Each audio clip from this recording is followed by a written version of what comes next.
hancin uwarsa ko in ce ubanka ya kwakule wa uwatar ido. Kai ni zaka ci ka ce na iya kunu, idan ban iya kunu ba a gidan ku jika ni za a yi kunu da ni a ruwa a sha, to ubanka ya daki hancin uwatar a gaggauce, fuska kamar tsohon bujimin buri. Kai wai ku me yasa yanzu ban isa in postin ba ku so ku ce na iya kunu?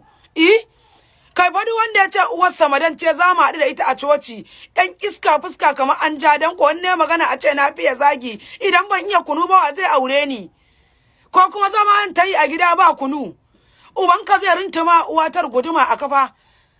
Duk wani barazana fa da zan tayar da ita akan san tsohonka ka fita daga idona. Ba na son wulakanci, in ne zagi a ce na zagi, in na zagi ubanka ya da hancin uwatar ba a mun uzuri shi ma a ce na zagi, to a gaggauta ubanka zai kwakule uwatar ido in ka kuma shigo ka ce na iya kunu.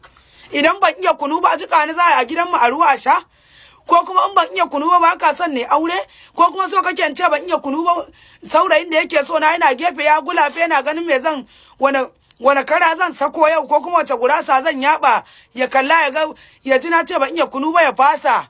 To a gaggauta ubanka zai doka uwatar guduma aka idan ka kuma shigo live din nan a kasan comment section ka ce na iya kunu. Shi ma wanda ya kawo kunun wallahi kai idan baka ringa ta wani wai kunu me da me ba zan maka rashin mutunci, zan ba ta kaci da dan service da kai.